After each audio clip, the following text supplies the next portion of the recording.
बिलासपुर जिले के कोटा में स्थित डॉक्टर सीवी रमन विश्वविद्यालय एक बार फिर विवादों में है। इस बार उन्हीं के एक संकाय के विभागाध्यक्ष रह चुके एक प्राध्यापक ने कई गंभीर आरोप लगाए हैं। रह चुके इसलिए कहा जा रहा है कि फिलहाल प्रबंधन ने उन्हें बिना वेतन की छुट्टी पर भेज दिया है। डॉक्टर सीवी रमन विश्वविद्यालय के ललित कला संकाय के विभागाध्यक्ष रह चुके प्राध्यापक श्री प्रकाश तिवारी ने विश्वविद्यालय प्रबंधन पर कई गंभीर आरोप लगाते हुए कर्मचारियों के शोषण के साथ ही छात्रों के हितों का शोषण का भी आरोप लगाया है। श्री प्रकाश तिवारी ने आरोप लगाया है कि पिछले 3 साल से चल रहे ललित कला संकाय में ना तो छात्रों के नामांकन हुए हैं, न ही इन्हें सेमेस्टर एग्जाम की अंक सूची दी गई है।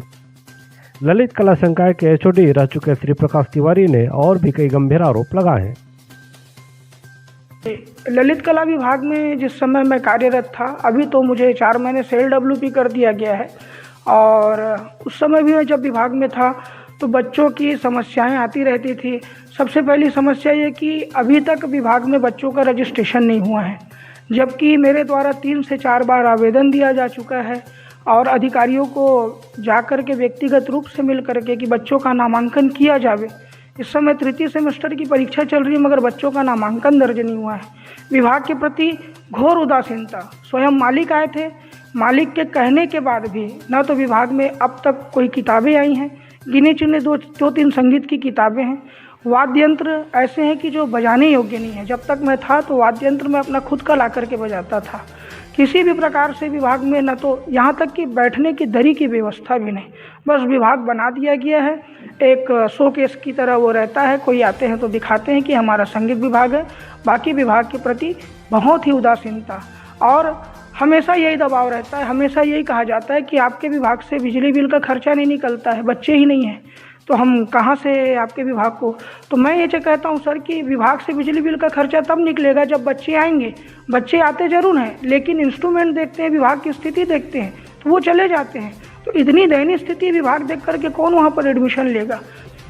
जी सर, लेबर कोर्ट जाना इसलिए पड़ा मेरे को क्योंकि कहीं भी मेरे को न्याय नहीं मिली। जितने भी यहाँ के अधिकारी हैं सीवी रमन के, मैंने सबसे न्याय का गुहार लगाया। एक्चुअल में मेरा मामला ये है सर कि मैं डॉक्टर सीवी रमन विश्वविद्यालय में ललित कला विभाग में सहायक प्राध्यापक के पद पर गायन विषय में कार्यरत हूँ। साथ ही साथ वहाँ विभागाध्यक्ष भी था मैं, और विभागाध्यक्ष के अतिरिक्त मैं कंप्यूटर का भी काम करता था, क्योंकि 3 वर्ष मेरे विभाग को बने हो गए, 3 से 4 वर्ष, तो वहाँ पे कोई कंप्यूटर ऑपरेटर नहीं दिया गया, तो मैं कंप्यूटर का भी काम करता था। वर्ष 2024 में जुलाई माह में सभी कर्मचारियों की वेतन वृद्धि हुई, जिसमें जितने भी एचओडी थे उन सब का 5 से 7 हज़ार वेतन वृद्धि किया गया, और मेरा सिर्फ 2500 रुपये वेतन वृद्धि किया गया। तो मैंने जाकर के उस समय तत्कालीन कुल सचिव गौरव शुक्ला जी थे, तो उनसे मैंने कहा कि सर सबका जो वेतन वृद्धि हुआ है तो मुझे भी सबके अनुरूप वेतन वृद्धि दिया जाए, चूँकि मैं अतिरिक्त कार्य भी कर रहा हूँ। तो उनका कहना ये हुआ कि आपका वेतन वृद्धि गलती से कम हो गया है, अगले महीने जुड़ करके आ जाएगा, और ऐसा उन्होंने आश्वासन दिया। और ये बात जुलाई की है, माह अगस्त में भी मेरा वेतन वृद्धि नहीं हुआ, और मैंने फिर जब गौरव शुक्ला सर को बोला, इस बीच उनका स्थानांतरण खंडवा हो गया। तो उन्होंने जाते जाते मुझे आश्वासन दिया कि मैंने तुम्हारा पूरा काम कंप्लीट कर दिया है, और कुलाधिपति महोदय से मैंने उस पर अनुशंसा करा करके जो भी कुल सचिव बन रहे हैं, वर्तमान कुल सचिव अरविंद तिवारी जी, उनको फाइल दे दिया है। आप उनसे मिल लेना और अगले महीने तो आपका वेतन बढ़ करके आ जाएगा। मैं नीरज कश्यप जी से मिला, और उन्होंने मुझे दिसंबर 2024 तक सिर्फ यही झूठा आश्वासन दे करके घुमाया कि बस अगले महीना आपका इंक्रीमेंट जुड़ करके आ रहा है। जनवरी 2025 और फरवरी 2025 में जब मैंने निवेदन किया कि सर आप मुझे आश्वासन बस दे रहे हैं, मेरा कार्य नहीं हो रहा है, तो कृपया मुझे बता दिया जाए कि मेरा इंक्रीमेंट होगा या नहीं होगा। तब उस समय वित्त विभाग के उप कुल सचिव श्री नीरज कश्यप जी और कुल सचिव श्री अरविंद तिवारी जी, दोनों ने साथ में मिलकर कहा कि मालिक ने आपको वेतन वृद्धि करने से भी मना किया है, वो वेतन वृद्धि नहीं कर रहे हैं, तो ज़्यादा अच्छा है कि उम्मीद मत करो। और दूसरी चीज़ कि हम तुमको रहने के लिए आवासीय परिसर दिए हुए हैं, तो वहाँ तुमसे इस महीने से बिजली पानी का हम खर्चा लेंगे सोच रहे थे, तो समझो हम तुमसे वो पैसा ना लेंगे, वही तुम्हारा वेतन वृद्धि है। सर मैं उतने में आश्वस्त हो गया, और मैं बड़ी ईमानदारी के साथ अपनी सेवा प्रसन्नतापूर्वक दे रहा था। मार्च 2025 में कुल सचिव जी ने मौखिक रूप से बुला करके पहले व्यक्तिगत रूप से और उसके बाद अप्रैल और जून के माह में व्यक्तिगत सामूहिक रूप से बुला करके मुझे मकान खाली करने के लिए बोला, क्योंकि हम उसको अंतर्राष्ट्रीय कन्या छात्रावास बनाना चाह रहे हैं, अतः आप आवासीय परिसर खाली करें।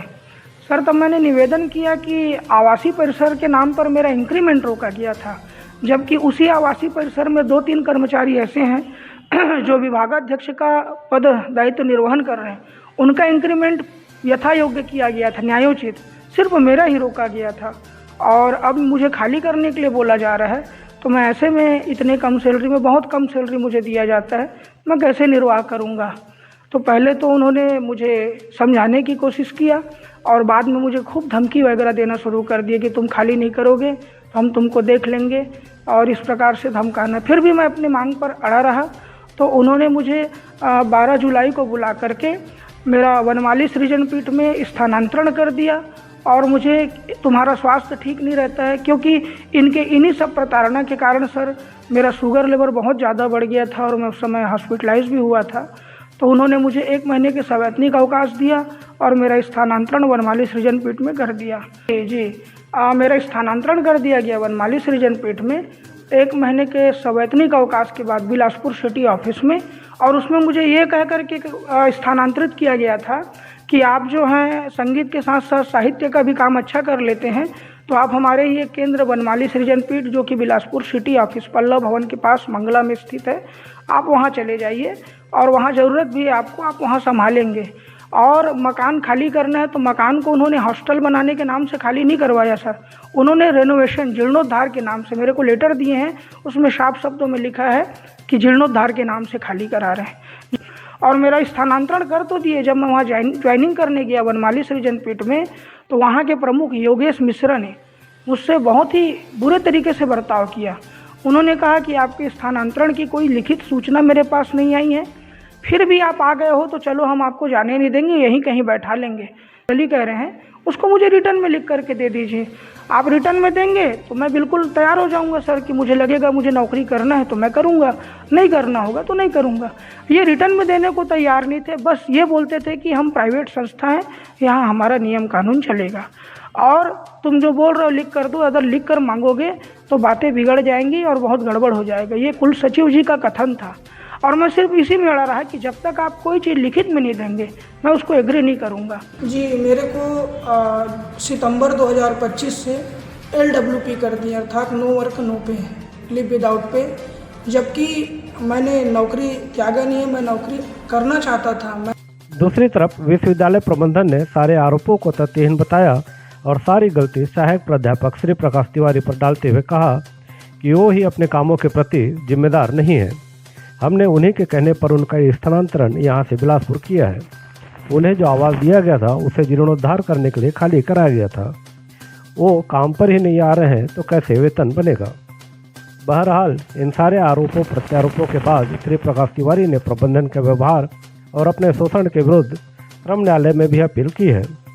देखना है आने वाले समय में ये मामला कहाँ तक जाता है, लेकिन इतना तय है कि शिक्षा जैसे संस्थान से ऐसी खबरें आना समाज में गलत मैसेज देती है।